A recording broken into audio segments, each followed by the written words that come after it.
सर्वत्र है, कण कण में भगवान है। बोला हाँ ये बात तो सही है, लेकिन मुझे भगवान की प्राप्ति होनी चाहिए। अच्छा, फिर वो कुछ आगे बढ़ा। एक दूसरा व्यक्ति मिला, उसने कहा अरे भैया भगवान तो कण कण में है, सर्वत्र है। और वो थोड़ा और आगे बढ़ के कहा कि भगवान तो तुम्हारे अंदर है, तुम्हारे रोम रोम में, फिर भी तुम भगवान को ढूंढ रहे हो। उसने कहा भाई बात तो सही है, लेकिन एक बात बताओ, हवा सर्वत्र है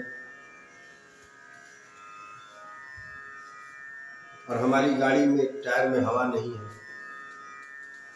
हवा सर्वत्र है। यहाँ तक कि मेरे अंदर भी हवा है, पंच महाभूतों से मैं निर्मित हूँ, अग्नि वायु जल, लेकिन मेरे गाड़ी के टायर में हवा नहीं है। तो उस टायर में अगर हवा नहीं है, हवा सर्वत्र है, तो क्या टायर ठीक है चला लेंगे गाड़ी? वो बताने वाला व्यक्ति बड़ा गंभीर हो गया। बोला बात तो सही है।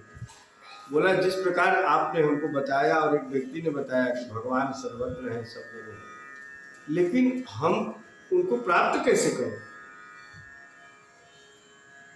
इसका उत्तर माता पार्वती से भगवान शिव कहते हैं, ठीक इसी भाषा में कि हरि व्यापक सर्वत्र समान। हे देवी, परमात्मा सर्वत्र है और एक जैसे है।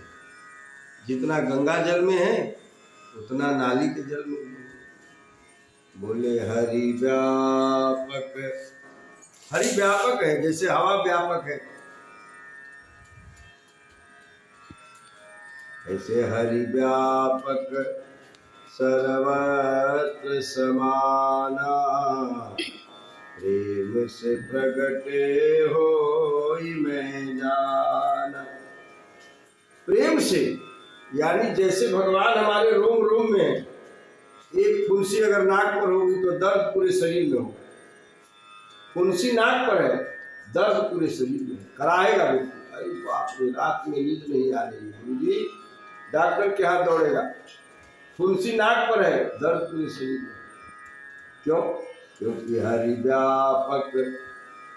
तो कहा जब प्रेम करोगे, कैसे करोगे प्रेम? बोले भक्ति से। भक्ति ही एकमात्र ऐसी साधन। अब भक्ति कैसे करें? बोले भजन से। बोले भजन कहाँ है? अरे बोले भजन तुम्हारे अंदर चल रहा है। सोहम सोहम सोहम सोहम, इसी का अनुभव गुरु कराते हैं। इसलिए कहा गया गुरु ब्रह्मा गुरु विष्णु गुरुदेवो महेश्वर, गुरु साक्षात परब्रह्म तस्मै श्री गुरवे।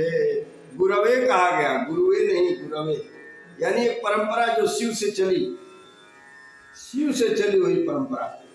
भुसुंडी जी को 1000 जन्म श्राप हुआ, 1000 जन्म भुसुंडी जी को लेना पड़ा।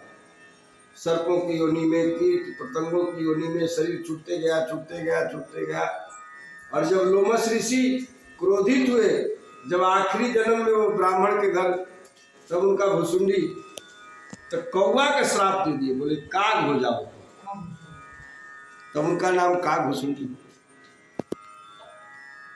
और काग भुसुंडी होने पर भी वो प्रसन्न है। बोले गुरुदेव ये भी कोई भगवान की कृपा हो। बोले इसमें क्या कृपा है? बोले पहले मैं मनुष्य था, तब मेरे पास पंख नहीं था, अब तो मैं पंख हो गया, मैं उड़ के चला जाऊंगा। और अगर मनुष्य रहता तो दशरथ जी के आंगन में जाने में बहुत सारी बाधाएं, अब कौवा है तो कहीं से भी उड़ के आंगन में बैठ जाएगा। क्या सुंदर बात। यानी कौवा होने में भी इस प्रकार से आज देवी जो स्कंद माता के स्वरूप में, ये हम लोगों को प्रेम देने के लिए पुत्र भाव में, संतान के भाव में आज भगवती सबको लाड़ लड़ा रही हैं। आज की रात हम लोगों को जगराता करते हुए, भगवती का भजन करते हुए, नमस्तुभ्यम देवी स्कंद माता, नमस्तुभ्यम नमस्तुभ्यम देवी शक्ति रूपेण, नमस्तुभ्यम विद्या रूपेण, हर स्वरूपों का प्रणाम करते हुए, भजन भाव करते हुए हम सब अपने जीवन को धन्य करें।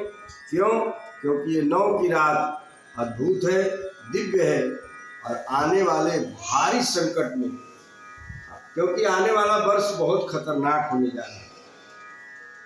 मैं डरा नहीं रहा हूँ, एक सत्य है जो उजागर करना चाहता हूँ। इसलिए जितना हो सके अपने इष्ट का पूजन करिए, माता पिता के आदर करिए, गुरु का सम्मान करिए। हम सब पुनः कल फिर अगले सत्र में ओम श्री नमः शिवाय।